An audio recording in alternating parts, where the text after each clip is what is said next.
बिस्मिल्लाहिर्रहमानिर्रहीम। अस्सलाम वालेकुम नाजरीन, मैं हूं एडवोकेट इजाज़ अहमद नवाब और आप देख रहे हैं मेरा यूट्यूब चैनल कानून की दुनिया। नाजरीन, रात से आपने बहुत सारी बातें सुन ली, बहुत सारे वीलॉग्स देख लिए, खबरें देख लिए कि जलसा नाकाम हो चुका है, अवाम नहीं था, फ्लॉप शो था, मरीम नवाज गुस्से में आ गई, वगैरह वगैरह सारी बातें आपने सुन ली। मैंने आपको इस वीलॉग में ये बताना है वो बातें जो अभी तक आपने नहीं सुनी है। कौन सी? कि वो कौन सी ताकत थी जिसने मुस्लिम लीग नून को एक छोटी सी तंग गली में ये जलसा करने पर मजबूर किया और उसको भी ये फिल नहीं कर पाए।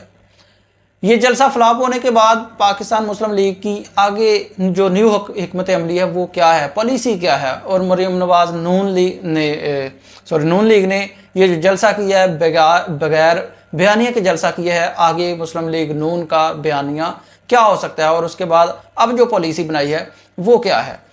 पहले जलसे का हुलिया मैं अगर आपको बताता चलो तो ये जो एरिया है ये है मलिक रियाज और राना तनवीर हुसैन का। शाहदरा को पाकिस्तान मुस्लिम लीग नून का घर समझा जाता है इस वजह से कि मलिक रियाज हो या राना तनवीर हो, यहां पर इनके मुकाबले में कोई भी उम्मीदवार खड़ा हो जाए तो उसका जितना तकरीबन नामुमकिन समझा जाता है।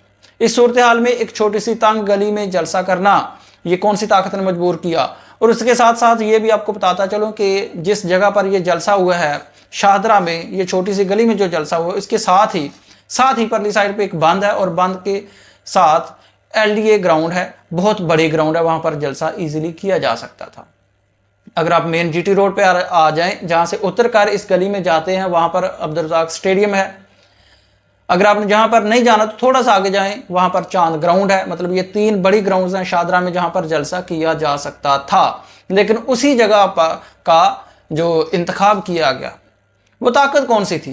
तो जब भी हम ये नाम लें कि वो कौन सी ताकत थी, वो कौन सी शख्सियत थी जिसने मजबूर किया नून लीग को कि इतनी तंग गली में जलसा करें और उसको भी आप फिल ना करें, तो जहन में फौरी तौर पर हमारे जहन में नाम आ जाता है इमरान खान का। ये आपके जहन में जो नाम आया इमरान खान का ये बिल्कुल दुरुस्त है, इसमें गलत नहीं है, लेकिन इसके साथ एक और भी ताकत है और वो ताकत है नून लीग की अपनी पुअर हिकमत अमली। अपनी आप ये कह सकते हैं कि जो नाहली और बर वक्त गलत फैसले, बर वक्त जब वक्त था फैसले करने का वो गलत कर दिए। मसलन इमरान खान की हुकूमत चल रही थी, अवाम महंगाई कर रही थी कि मुस्लिम लीग नून ने दरमियान में टांग वसाई। आप साइफर के जरिए कह लें, आप साजिश के जरिए कह लें, आप आईनी तरीका से कह लें, आप इनका इत्तेहाद के तरीके से कह लें, जिस तरह से मर्जी पाकिस्तान मुस्लिम लीग ने उनने टांग फसाई। इमरान खान का जो महंगाई का अवाम को गुस्सा था वो बिल्कुल ख़त्म हो गया, क्योंकि उसके बाद महंगाई के पहाड़ टूटे। तो उसके बाद अगले आगे 16 माह में नून लीग ने सिर्फ महंगाई के पहाड़ नहीं तोड़े, बल्कि कोई भी ऐसा फैसला नहीं किया जिससे पाकिस्तान तरक्की की तरफ जा रहा हो। इन्होंने एक बयानिया बनाने की कोशिश की कि पाकिस्तान को कि जी रियासत की खातर सियासत तबाह कर दी हमने, सियासत नहीं बल्कि रियासत बचाई और हमने मुल्क को डिफॉल्ट होने से बचाया, लेकिन वो भी बयानिया का ठुस हो गया। तो ये वो एक दूसरी ताकत थी इमरान खान के अलावा, ये वो दूसरी ताकत थी जिसने मुस्लिम लीग नून को मजबूर किया कि आप ये एक छोटी सी गली में, एक तंग गली में जलसा कर लें, ताकि क्योंकि अवाम ने ग्राउंड आपसे नहीं भरनी, अवाम ने नहीं आना, और उस तंग गली को भी ये मुस्लिम लीग नून वाले नहीं भर सके थे। मरीम नवाज को मैं दाद देता हूं कि वो छोटी सी गली में जलसा था और छतों पर कुछ लोग, भाई जब आपने गली में जलसा करना है, साथ में घर है, तो उन औरतों ने, घर वालों ने तो निकलना ही है कि मरीम नवाज ने आना जलसा करने। तो हम मरीम नवाज को देखो तो सही, गली में इतना शोर है, किस चीज का शोर है, देखो तो सही कि आज गली में एक जलसा निकला है, गली में जलसा।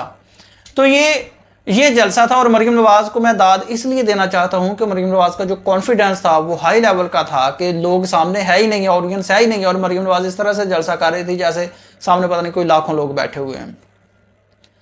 उसके बाद मरीम नवाज तो चली गई, जलसे के जो बाद की पॉलिसीज हैं, अब जो इतलात आ रही हैं, अब जो खबरें आ रही हैं सोशल मीडिया पर, वो ये हैं कि मुस्लिम लीग नून ने जो अपना फैसला है, पॉलिसी है, वो चेंज की है और ये कहा है कि अगर किसी जलसा में अवाम कम आती है तो उसको आप वर्कर्स कन्वेंशन या फिर इसके साथ आप कॉर्नर मीटिंग का नाम दे दें। ये तो आप ऐलानात सुन ही रहे होंगे कि राना सनाउल्लाह साहब ने एक ऐप का ऐलान किया कि हमने एक ऐप बना ली है, अगर कोई जलसा में नहीं आएगा 21 अक्टूबर को तो उसका पता लग जाएगा। और उसके साथ ही मोटर बाइक्स देने का भी ऐलान हो गया कि जो ज़्यादा बंदे लेकर आएगा उसको 2 1-5 दी जाएंगी, जो कम बंदे लेकर आएगा उसको 1 1-5 दी जाएगी। ऐलानात इस तरह से हो रहे हैं, अवाम को इकट्ठा करने का ये तरीका है। और अगर ये भी आपके काम नहीं आ रहे हैं, इतने ऐलानात के बावजूद भी अगर अवाम नहीं आती है, तो उसके बाद तो फिर मुस्लिम लीग नून का अल्लाह ही हाफ़िज़ होगा।